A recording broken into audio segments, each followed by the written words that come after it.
Hey, today we're going to be talking about how to build your credit fast to get a house.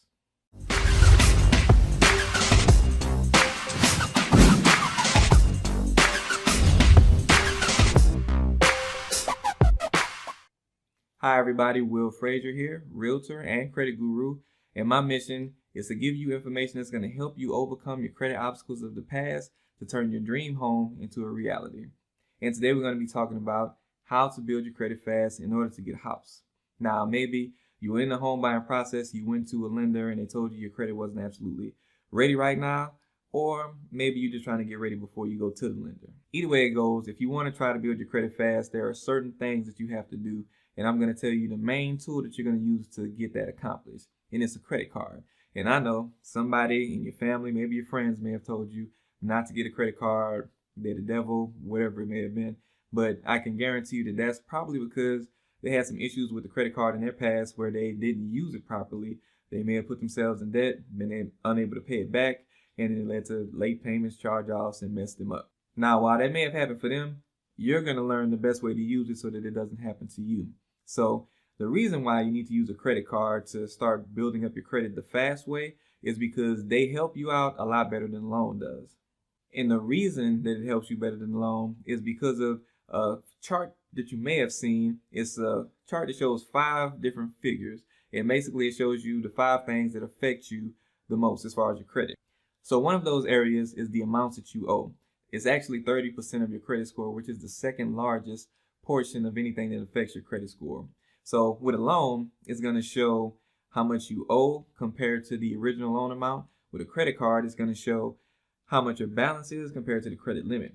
So when you get a loan, it's going to show that you owe a whole bunch of money.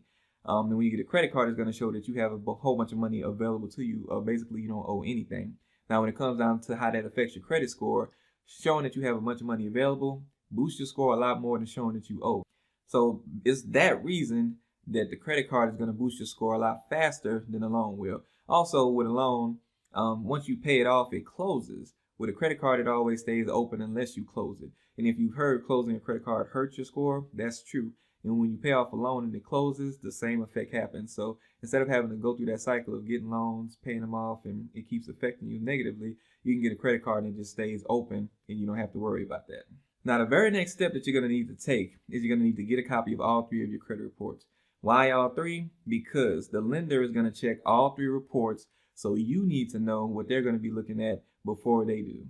Now, most people try to get their annual credit reports to do this. This isn't going to be the best option because you need to see scores.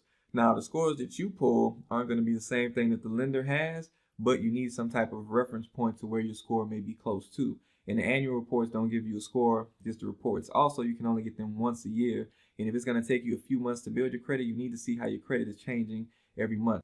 Some people use Credit Karma, and Credit Karma isn't good as well because they only show you 2 credit bureaus. And you need to see all 3 because all 3 of them don't have the same information. All 3 of them don't have the same scores. So you need to pull all 3. Now, I'm going to have some links in the description that's going to lead you to some credit reports. They are paid for credit monitoring reports, but it is going to be better than you only getting 2 out of the 3 credit bureaus you need to see. And it's also going to be better than you having the annual reports. Now, of course, you don't have to use that option, but the link is in the description so that you can get all 3. Now, once you have all 3 reports, the next thing you're going to need to do is you're going to need to check your report and your scores for a few different items. The very first thing that you want to see is where your scores are. Now, if your scores are in the range of 550 or higher, and you don't have any late payments within the last 6 months, and you also don't have any other maxed out revolving credit or credit cards on your credit report, you should qualify for an unsecured card. So you don't have to get a secured card just because your score is low. In some situations, you can't get unsecured, which means you don't have to put down a deposit, which is usually about $300 or more just to get the credit card. Now, if your score is 550 or lower, you are probably going to need to get a secured credit card. And there's going to be a link in the description also that's going to lead to some credit card options that are secured. And they require lower deposits than normal places would. And they also don't check your credit score, so you won't have to worry about getting approved, because even when you apply for a secured card, normally they still check your credit, and in some cases they will decline you still. And in a situation where you need to build credit, you absolutely have to do something to get some active credit on your credit report.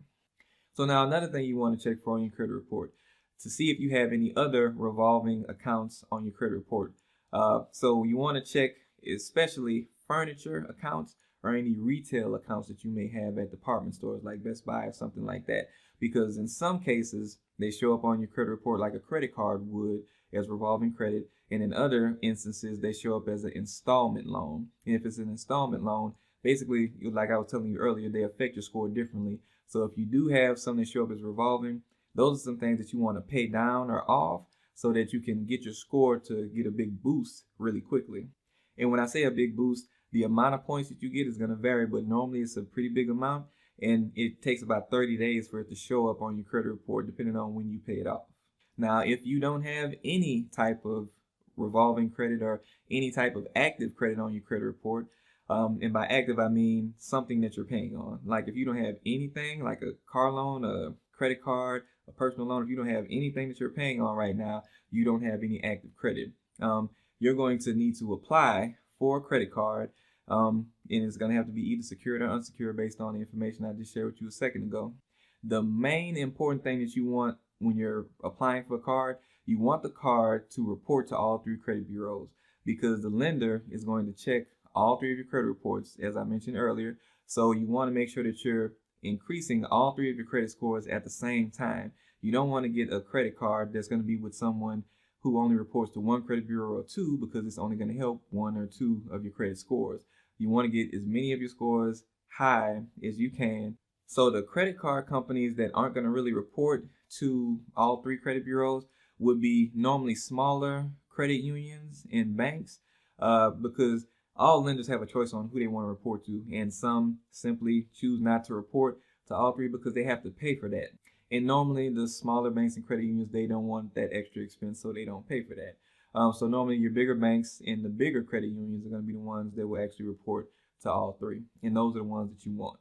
Now, once you apply for this credit, if you haven't had any active credit, it's going to take about 6 months of you using credit on this credit card in order for you to see a score if you have no score. And now the way you want to use the card is you want to keep the balance extremely low. Like you have to use it. Some people try not to use it at all, but you have to use the card, but you need to keep the balance low, because the payments that you make on that card are going to help boost your score as well as the low balance. So both of those 2 things combined help you out. And as far as the balance goes, you don't want to use more than 30% of the credit limit. So you don't want to spend more than $30 for every 100 of credit limit you have. So if your credit limit was $300, you don't want to have a balance of more than $90. And some people get that confused when I say that. I don't mean that you should swipe your card for $90, or you shouldn't swipe it for more than $90. I'm saying your balance, how much you owe altogether, should not be more than $90 on a $300 credit card. So by keeping the balance low and paying on time, month after month, you're going to continue to increase your score. And like I said, you'll see bigger boosts from these credit cards than you would from loans.